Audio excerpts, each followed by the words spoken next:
graduation photos, huh? I don't know, Danielle. That's kind of creepy.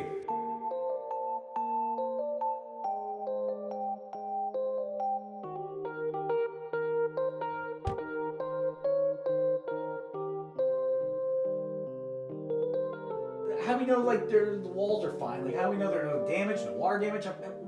We had an inspector come in, right? So you paid for one.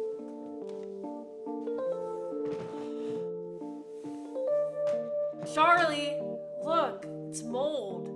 What? Yeah, mold.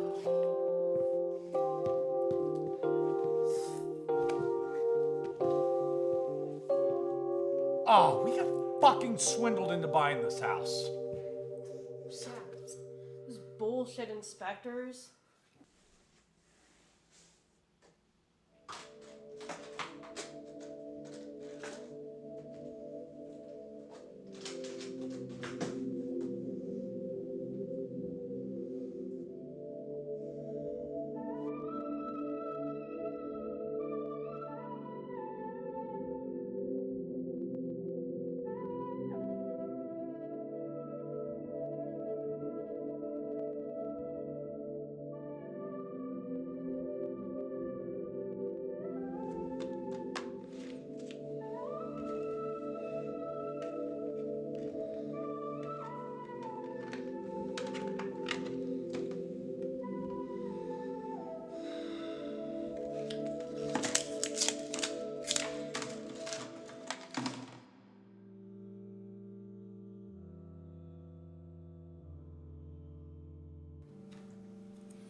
This is really awesome.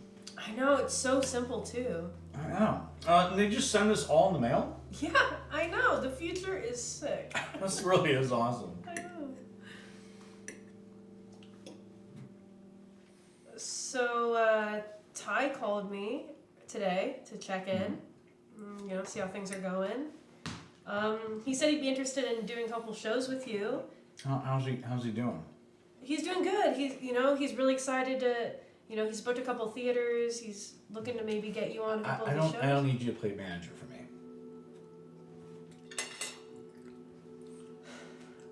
Yeah. That's fine, take your time with it, but, he's just got some really good gigs lined up, and he thinks you're obviously the best. I know, but I'm just starting out this office, and I'm really bogged down already, and I really want to make a good impression. I understand, I'll tell him to maybe some other time or something. Yeah. It's just, right now, I'm sorry, look, I'm just really tired from the move, and I just, I still pick up the guitar, I still strum along and all that stuff, but I'm just, that's all I need right now. Yeah. I mean, I think it's great if you want to share your art, but as long as you're content, that's fine with me. I just want you to be happy, I'm definitely content. Okay. Yeah. With everything, I just really can't think about being creatively right now, okay? I understand. And who knows, we have a new place, maybe, we'll unpack, and then you'll feel a little bit more content, and then maybe you'll want to call Ty back and get some gigs going. Yeah. That can happen, yeah.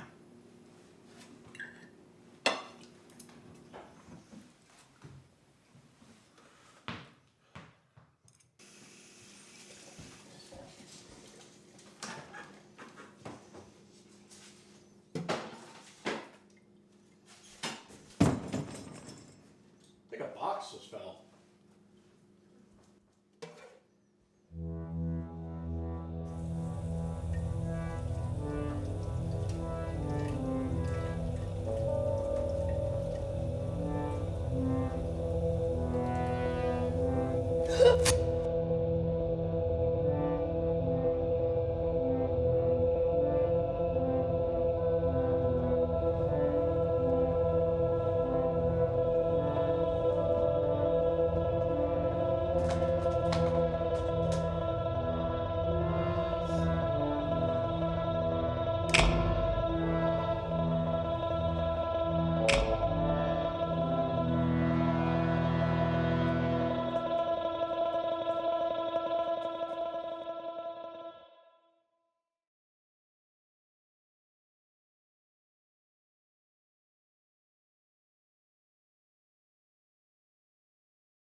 know who I am, that's why you came to me with problems.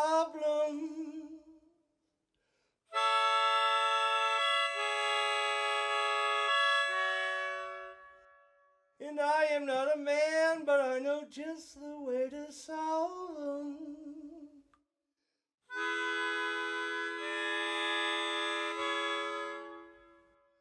I promise to put your name in shining light.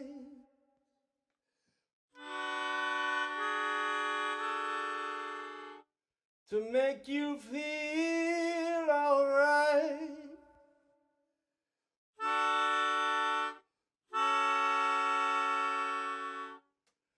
But to save the day, tell me what's the price you'll pay to make your worries go away.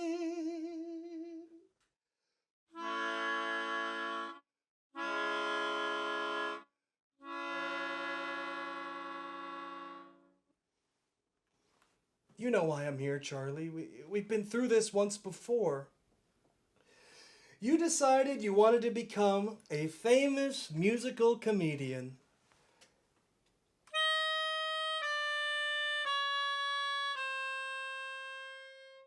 How original. So you wanted to come to me, the entertainment demon, to sell your soul. Only problem is, after we got through all the paperwork where I agreed and we agreed, Charlie, let us not forget, your soul for fame, I didn't get the fame part. And I can't seem to figure out why exactly, but that is why I'm here, of course. Oh, Charlie. I'm Mr. Smiles, by the way. I'm sure you've seen me on the DVD I gave your husband for when he was feeling a lack of inspiration. So what's the deal, man? Why aren't you getting out there, performing? You gave up your soul and your dreams. Why aren't you famous yet, bud? Charlie didn't give up anything. Well, if that was the truth, I wouldn't be here. But he's still creating. You can still create. Fame isn't the end-all be-all for art. Maybe he just wants to do things for fun. Do you know how insane you sound right now? If he was famous, he wouldn't have to work. You can live comfortably without having to sell your soul.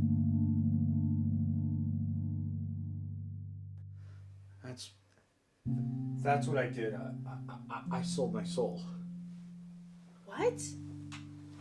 Yeah, I wanted us to have everything we ever wanted, you know, and just have that dream life and skip past all the struggles. You wouldn't have had to do that. I had to because, like, listen, I tried. All right, this business is really insane. All right, it's not like how it used to be back in the old days. Like, it's not just live performances and in studio work nowadays. Now it's about having an online presence. You know, being 24 hours with every single little thing that you do, with videos that go from 15, 30 to 60 seconds, and it's too much. And even with this egregious deal that I made, I mean, it still doesn't guarantee fame. You do know that's complete nonsense, Chucky. Yeah, that sounds like nothing close to the truth, really. I hope you're aware your buddy Smiles here is an omnipotent being who is obviously lying about the information he has. Now, please don't let this scare you guys. I think we all want the same thing. We all want the truth. Now, we know that you know you're talented, Charlie, but something seems to be holding you back to getting over that final hurdle before superstardom. Seems to me like you're dealing with some deeply rooted internal struggles. Whew, that sounds pretty serious. Oh, it's very serious. Luckily, all we need to do is accept the fact that we gave up on our dreams, and we can get out of this jam.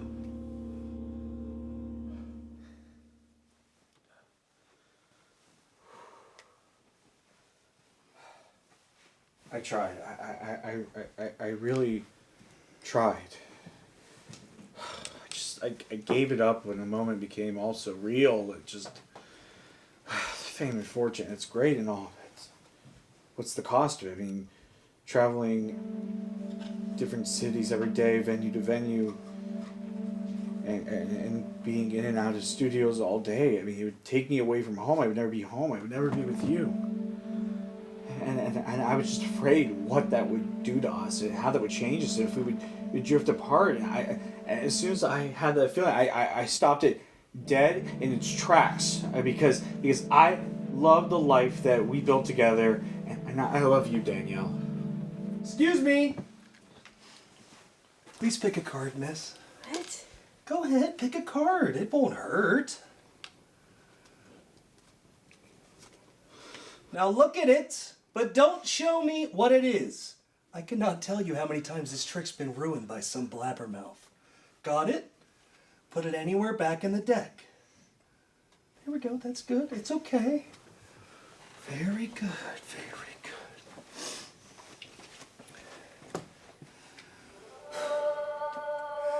Now!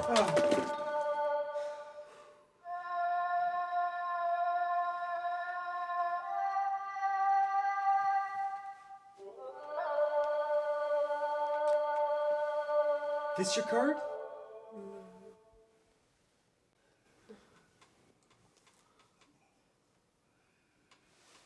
Well, that's a shame. Maybe check under your couch cushion.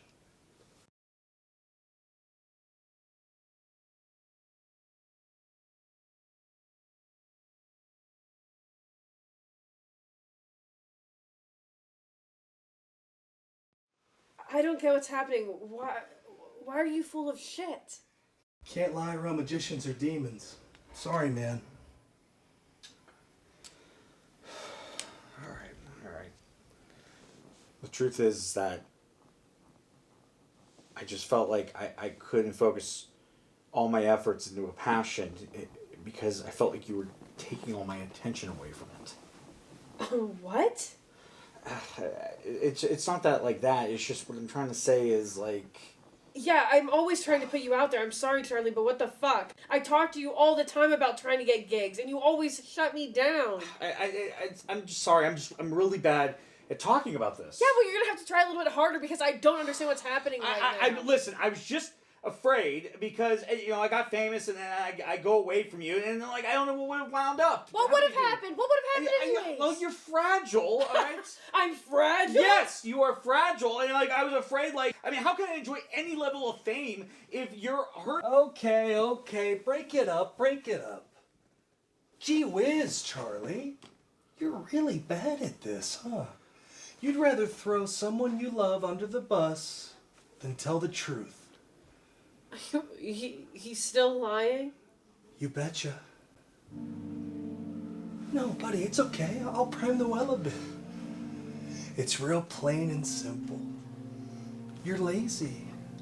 You'd rather sit around smoking pot, playing video games all day, and that's okay.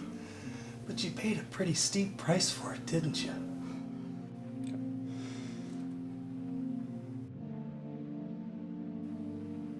I'm selfish.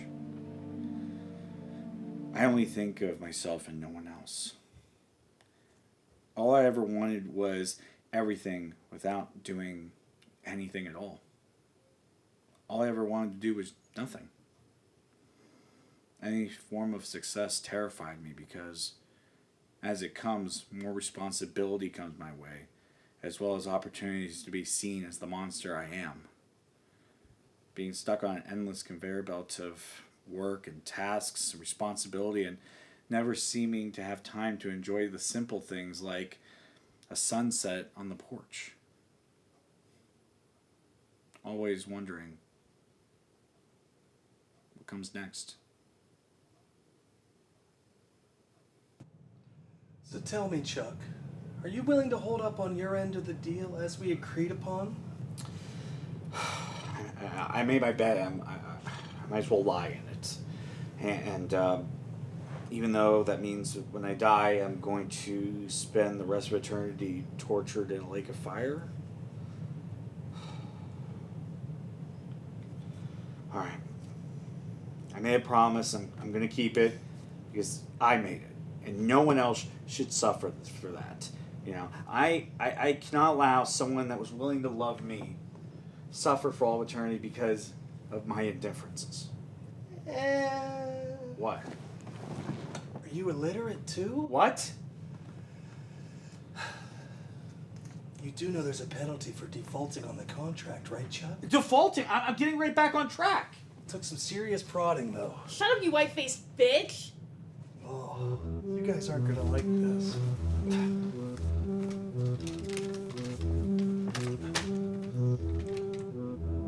Penalty for trying to opt out.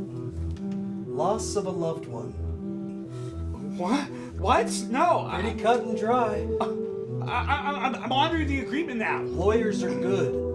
I'm not defaulting. I'm back on track. Here I am. It's a virtue to follow your word, and I won't compromise my principles. Fine. I'm not gonna go through anything. I'm not gonna go through the fucking deal. I'm not gonna go for any fame if that means she has to die.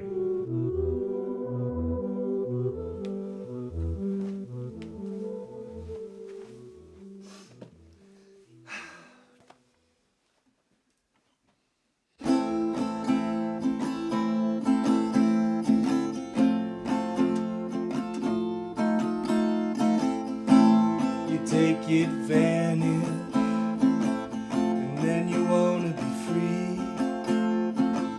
But all debts come due. You know it's easy to see. When you chase after fame, I hope that you know you can't waste such a beautiful seed. At the end of the day, all that matters is you get to be seen.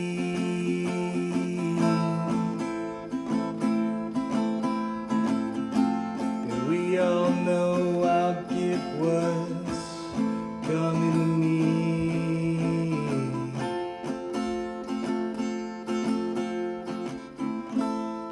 I'm sorry that she has to die, Charlie, but that's sweet, sweet fame.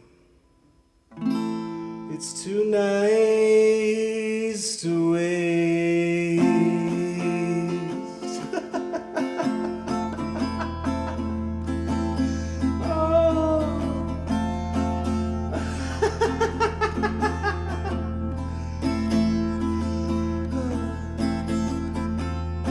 Charlie, Charlie, Charlie. I thought you learned by now, my friend.